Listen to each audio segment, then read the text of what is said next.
Think about this for a moment. We live in an age where Nobel Prize winners deny climate science. We're tech billionaires who revolutionized how we communicate spread conspiracy theories on their own platforms. We're philosophers who built their careers on logic fall into the most illogical rabbit holes. Let me give you some real examples that might make you uncomfortable. Ezra Pound, one of the most influential poets of the 20th century, a man who helped shape modern literature, became a fascist propagandist.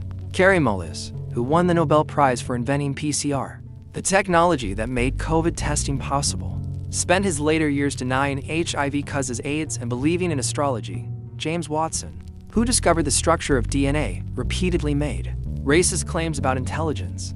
Linus Pauling, another Nobel laureate, became obsessed with vitamin C as a cure-all despite mounting evidence against it. These weren't stupid people. They were eloquent, educated, accomplished, and utterly wrong about fundamental things. Here's the uncomfortable truth. What if the smarter you are, the better you get at justifying whatever you already want to believe? What if intelligence, instead of being our shield against delusion, becomes the very weapon we use to defend our delusions? If you believe intelligence isn't immunity, but responsibility, if you think being smart means staying curious rather than staying certain, then subscribe and come with me into this uncomfortable idea, because we're about to explore how your greatest strength might be your greatest weakness. Let's start with a gallery I call Brilliant Fools, not to mock these people, but to understand how intelligence can become a trap.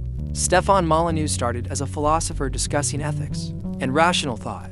He had a massive following of people who genuinely believed in his intellectual approach. Then, slowly, he descended into white nationalism, using the same rhetorical skills that made him compelling to spread increasingly toxic ideas. His intelligence didn't protect him from extremism. It made his extremism more sophisticated. Bobby Fischer, arguably the greatest chess player who ever lived, could see 30 moves ahead on a chessboard but couldn't see through basic anti-Semitic conspiracy theories. The same mind that revolutionized chess became consumed by the most primitive hatred. Kary Mullis again. After winning his Nobel Prize, he didn't just deny HIV science. He claimed he'd been abducted by aliens. He rejected the scientific method that had made his career possible. His intelligence became a tool for elaborating fantasies rather than discovering truth.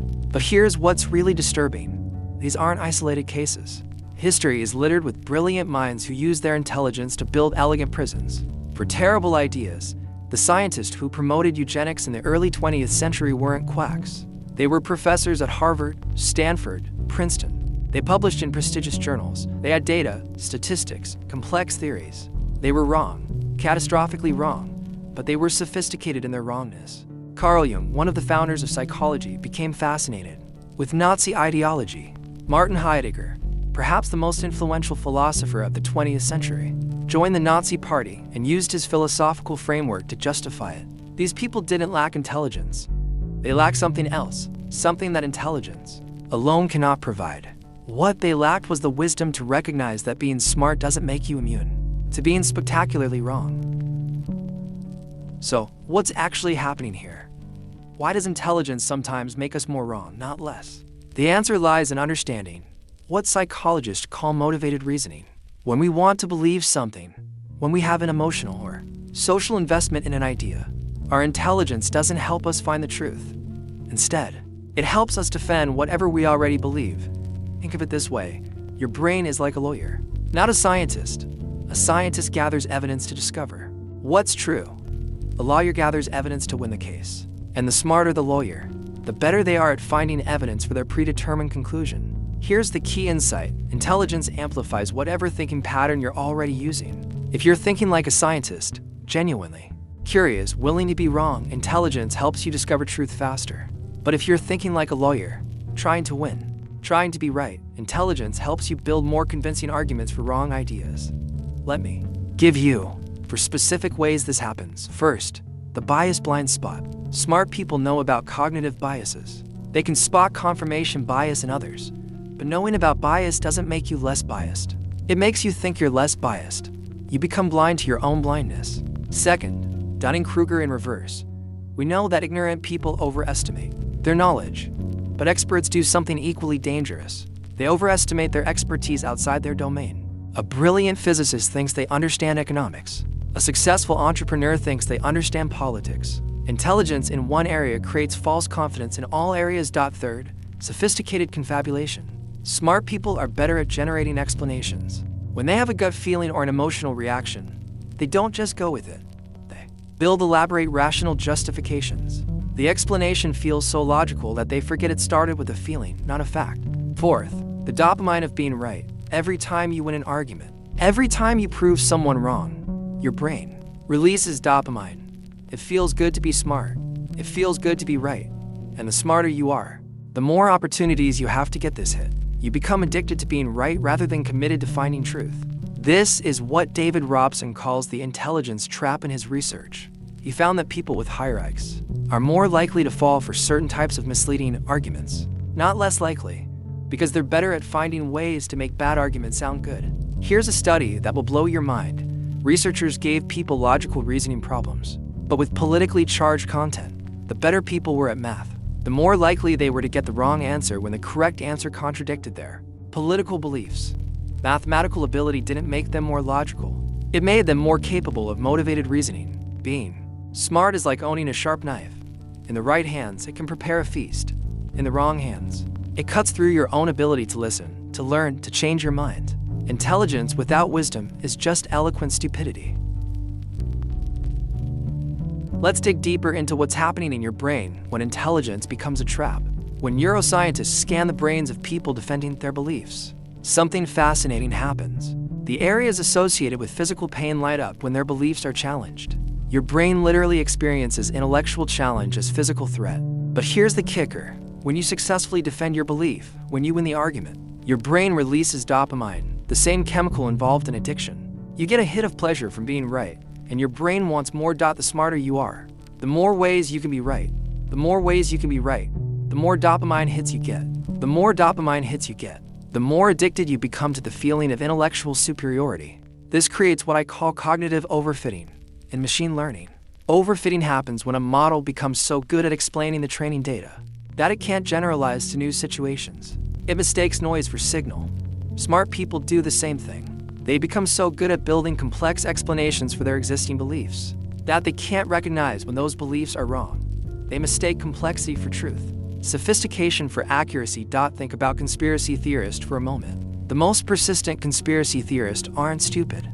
They're often highly intelligent people who've become overfitted to their theories. They can explain any evidence, account for any contradiction, weave any new information into their existing narrative. Their intelligence doesn't help them see truth. It helps them avoid truth while feeling smart about it. Here's another neurological finding. When people with high IQs encounter information that contradicts their beliefs, they show increased activity in the anterior cingulate cortex, the brain region associated with emotional distress and conflict resolution. But instead of updating their beliefs, they increase activity in areas associated with rationalization. They literally think their way out of changing their minds. Intelligence can become a defense mechanism against reality. The smarter you are, the more sophisticated your defenses can be. You don't just reject challenging information. You build elaborate intellectual frameworks to explain why that information is wrong, biased, or irrelevant. This is why some of the most deluded people you'll ever meet are also some of the most articulate. They haven't thought less about their beliefs. They've thought too much about them in the wrong way. Being smart without being wise is like having a Ferrari without knowing how to drive. You'll get where you're going faster, but you're more likely to crash spectacularly. Not all intelligence is equally dangerous. Let me break down the specific types of intelligence that most often become traps. Verbal intelligence, the ability to articulate ideas, win debates, and construct compelling arguments. This is perhaps the most dangerous type because it feels so much like wisdom. People with high verbal intelligence can make terrible ideas sound brilliant. They win arguments not because they're right, but because they're eloquent. I know many people who are verbally brilliant but intellectually hollow. They can debate any position, construct any argument, defend any ideology, but they've never learned to question whether they should. Analytical intelligence, the ability to break down complex problems, see patterns, and construct logical systems. This becomes dangerous when it's applied to defend fixed beliefs rather than explore open questions. People with high analytical intelligence build perfect logical systems based on flawed premises. You're like architects who can design magnificent buildings on foundations of sand. The structure is impressive, but it's going to collapse. Cultural intelligence, the ability to understand and adapt to social systems. This can become a trap. When smart people become too good at reading and serving the intellectual fashions of their tribe, they use their intelligence not to think independently, but to think more sophisticatedly within the boundaries their community has set. Academic bubbles are full of people with high cultural intelligence who've become prisoners of their own sophistication. Here's what these types of intelligence have in common. They're all instrumental. They help you do something, win arguments, solve problems, fit in socially. But they don't necessarily help you want the right things or question the right questions. We confuse coherence with truth.